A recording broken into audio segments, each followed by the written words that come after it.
ସବୁ ପ୍ରକାର ବଡ଼ି ଆପଣମାନେ ଶୀତ ଦିନେ ପ୍ରସ୍ତୁତ କରିଛନ୍ତି। ଥରେ ଏଇ ଗ୍ରୀନ୍ ମଟର ଆଉ ମୁଗ ଡାଲିରେ ଗୋଟିଏ ବଡ଼ି ବନାନ୍ତୁ, ଦେଖିବେ କେତେ ଟେଷ୍ଟି ଲାଗିବ।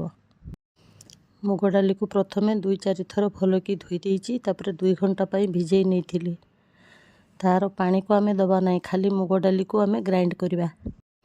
ଗୋଟେ ବ୍ଲେଣ୍ଡର ଜାର୍ ନେବା, ସେଥିରେ ଆମେ ମୁଗକୁ ପାଣିରୁ ଭଲକି ଛାଣିକିରି ସେଥିରେ ଦେଇଦେବା। ତାପରେ ସେ ମଟର ଦାନା ଗୁଡ଼ିକ ଦେବା।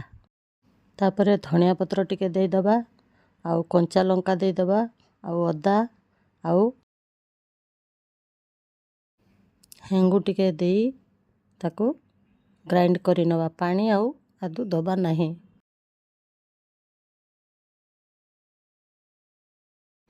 ତାପରେ ତାକୁ ଗୋଟେ ବଡ଼ ବାଉଲରେ ଟ୍ରାନ୍ସଫର୍ କରି ନେବା।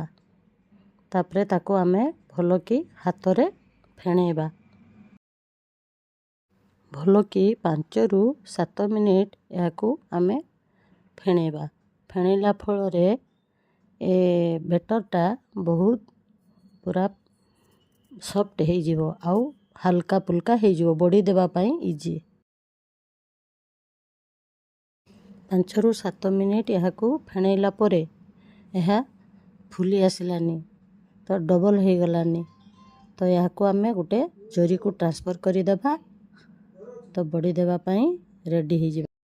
ଗୋଟେ ସାଇଡ଼ ରବରରେ ତାକୁ ଭଲକି ଗୁଡ଼େଇ ଦେବା, ଆଉ ଗୋଟେ ସାଇଡ଼ କୋନ୍ ଥିବ ସେଟାକୁ ଆମେ କଇଞ୍ଚିରେ କାଟିଦେବା।